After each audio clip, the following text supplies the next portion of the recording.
E aí, pessoal? Hoje vamos falar sobre anarcocapitalismo.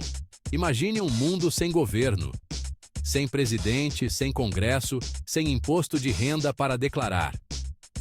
O anarcocapitalismo não é sobre anarquia no sentido tradicional.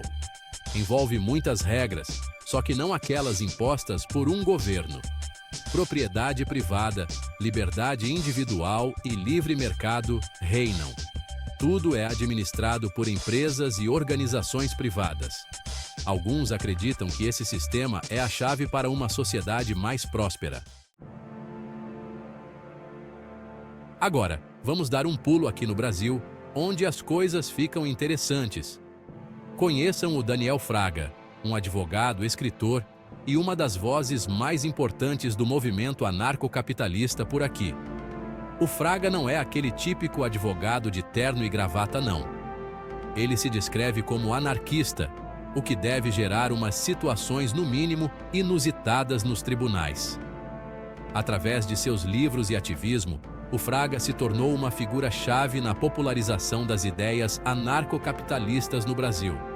O trabalho dele tem inspirado uma nova geração de brasileiros a questionar o papel do governo e a buscar modelos alternativos de organização social.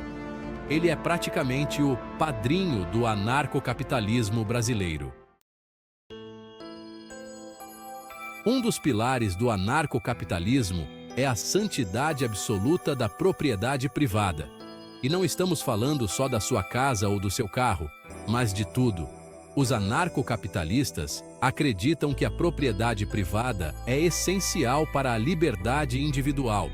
Eles veem a propriedade privada como a base para uma sociedade livre e próspera, onde cada um tem o poder de fazer suas próprias escolhas, sem a interferência do governo. Pense bem. Você gostaria que o governo te dissesse de que cor você pode pintar a sua casa ou que tipo de música você pode ouvir no seu carro? Não, né? Outro princípio fundamental do anarcocapitalismo é a ideia da troca voluntária.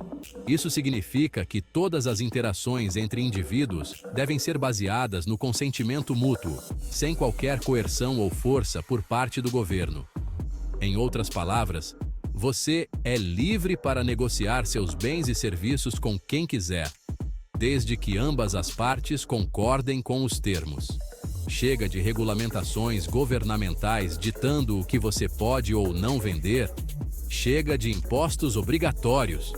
Os anarcocapitalistas acreditam que o livre mercado, impulsionado pela livre troca, é a forma mais eficiente de alocar recursos e atender às necessidades da sociedade. Eles argumentam que quando as pessoas são livres para negociar sem interferência, isso cria uma sociedade mais próspera e inovadora. Quinto round. Desafiando o status quo. Anarcocapitalismo versus governo tradicional. Como será que o anarcocapitalismo se compara aos sistemas de governo tradicionais?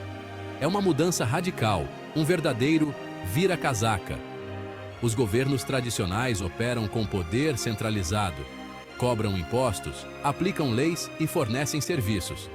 O anarcocapitalismo defende a abolição completa do Estado. Chega de impostos, chega de regulamentações. É cada um por si e Deus por todos. Empresas privadas assumiriam os serviços do governo de forma mais eficiente. Sexta rodada. Ancapistão na vida real? Estudos de caso do Brasil. Você deve estar se perguntando, mas e na prática? Será que esse negócio de anarcocapitalismo funciona?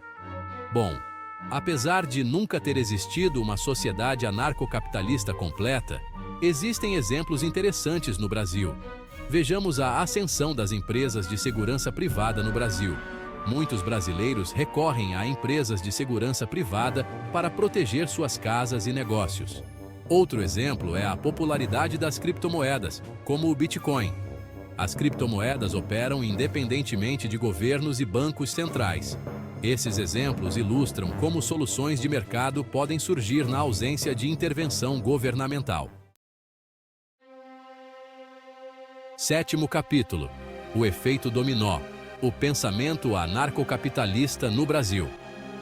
Embora o anarcocapitalismo possa ser considerado uma ideologia relativamente nichada, sua influência no Brasil não deve ser subestimada.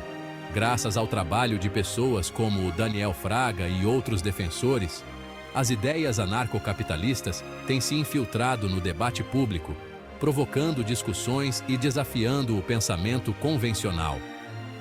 Isso tem levado muitos brasileiros a questionar o papel do governo em suas vidas e a buscar modelos alternativos de organização social.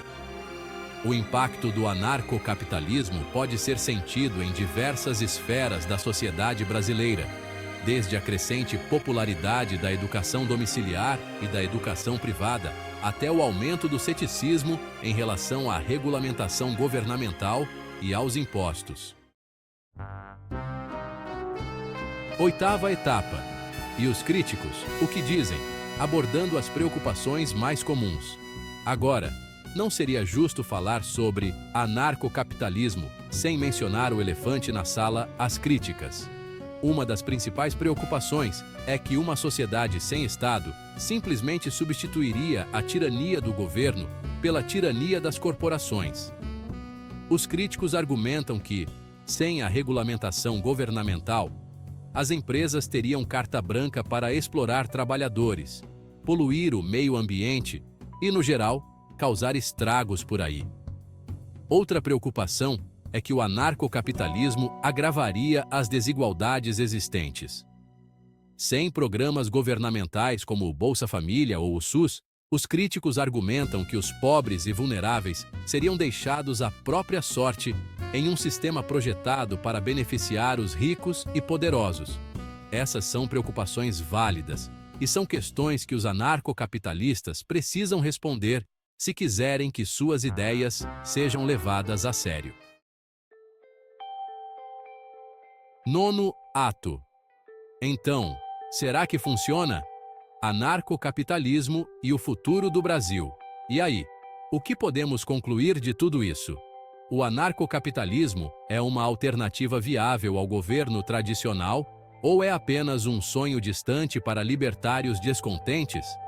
A verdade é que provavelmente é um pouco dos dois. Embora a ideia de uma sociedade sem Estado possa parecer absurda, os princípios de liberdade individual, livre mercado e livre comércio têm um apelo poderoso, especialmente em um país como o Brasil, que enfrenta problemas crônicos de corrupção e ineficiência governamental. É provável que a influência do anarcocapitalismo continue a crescer no Brasil, alimentando o debate e moldando o cenário político do país. Resta saber se o anarcocapitalismo pode realmente cumprir suas promessas de liberdade e prosperidade. Mas uma coisa é certa, é uma força que precisa ser levada em consideração.